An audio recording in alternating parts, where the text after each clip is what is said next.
Hey guys, it's Michael. Welcome back to Michael in the Morning. Today is Wednesday, December 23rd, 2020. This is your second stimulus check and second stimulus package update as well as news report. We have a lot of big news because President Trump last night called on Congress to approve a $2,000 stimulus check, saying basically that he's not going to sign the current bill with only $600 stimulus checks because it gives not enough money to the American people with stimulus checks and unemployment benefits and doesn't focus on the virus, but instead gives more money to people who aren't American citizens and gives money to basically things that aren't needed right now, that aren't necessary to help solve everything going on right now.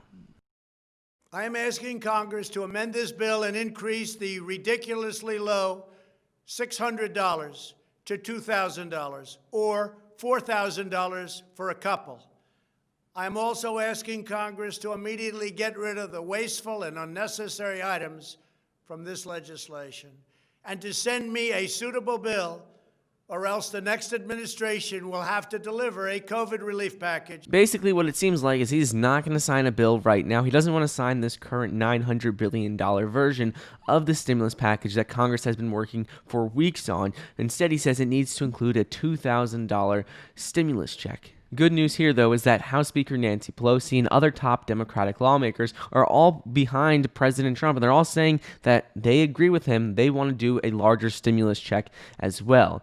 Nancy Pelosi came out and tweeted yesterday evening after President Trump's interview and said Republicans repeatedly refused to say what amount the president wanted for direct stimulus checks. She said, at last, the president has agreed to $2,000. Democrats are ready to bring this to the floor this week by unanimous consent. Let's do it. She said they have no problem doing this higher amount for stimulus checks. They want to get more money out to the American people, and it won't be an issue. On top of this, Steny Hoyer also came out and said House Democrats have fought for months to provide relief to the American people, which Republicans rejected at every turn. Now that President Trump has agreed to direct payments of $2,000, we will ask for unanimous consent to pass a bill this week to give Americans this assistance. And lastly, also Chuck Schumer came out and he said that we spent months trying to secure $2,000 stimulus checks, but Republicans had blocked it over and over again.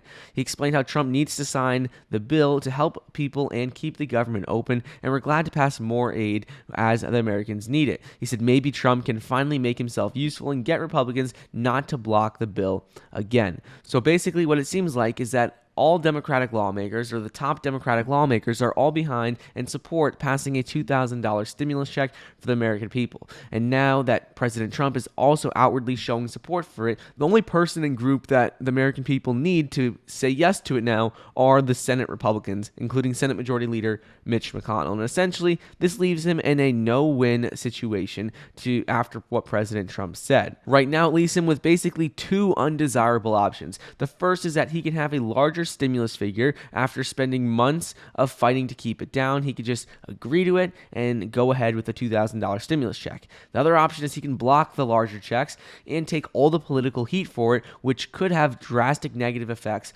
on the upcoming re-election races for Georgia in January. One reason Mitch McConnell may fear blowback for keeping the checks at $600 is the forthcoming elections for both the Senate seats in Georgia, which the GOP absolutely needs to hold to avoid losing control of the entire Senate. So if he doesn't go along with this and doesn't pass the checks, people might not like that and then vote Democrat for the Senate seats, and that will make it so the Republicans lose the majority. The New York Times reported last week that Mitch McConnell only decided to back $600 checks after hearing that opposition to them was harming the Senate campaigns in Georgia and that it could affect them negatively when these re-election races happen. So as a result of this, he may come back and say, yes, I'll agree to this $2,000 stimulus check because of these re-election races.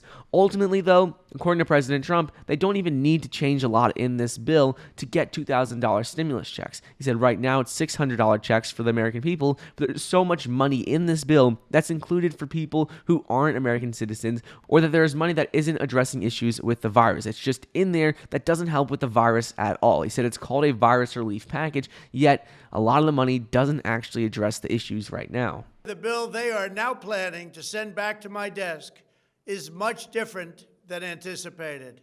It really is a disgrace. For example, among the more than 5,000 pages in this bill, which nobody in Congress has read because of its length and complexity, It's called the COVID relief bill, but it has almost nothing to do with COVID. And what he's saying makes a lot of sense, actually, because they pushed the bill through Congress so quickly. And if it's a over 5,000-page bill, there's absolutely no way they had enough time to read all of the specific aspects in it. Most lawmakers probably just looked at the main parts of it: stimulus checks, unemployment benefits, money for vaccine distribution, and other things like that. But there's no possible way that they could have read a 5,000-page bill in less than a day, and for all of the lawmakers to have done this. This bill contains $85.5 million for assistance to Cambodia, $134 million to Burma, $1.3 billion for Egypt and the Egyptian military, which will go out and buy almost exclusively Russian military equipment, $25 million for democracy and gender programs in Pakistan, $505 million to Belize, Costa Rica, El Salvador, Guatemala, Honduras, Nicaragua, and Panama. $40 million for the Kennedy Center in Washington, D.C., which is not even open for business. $1 billion for the Smithsonian, and an additional $154 million for the National Gallery of Art. Likewise, these facilities are essentially not open.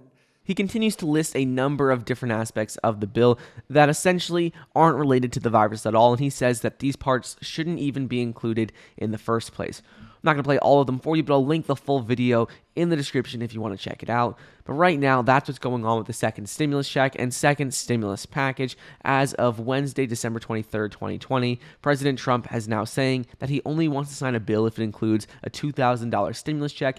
Otherwise, the American people are going to have to wait until the Joe Biden administration. On top of this, Nancy Pelosi, Steny Hoyer, and Chuck Schumer are all supporting this $2,000 stimulus check. The only thing we're going to have to wait and see is what Mitch McConnell says. But I hope you guys enjoyed today's video. Don't forget to get your 4 free stocks, each valued up to $1,600, when you download the Webull investing app using the link down below. I hope you enjoyed, and I'll see you next time.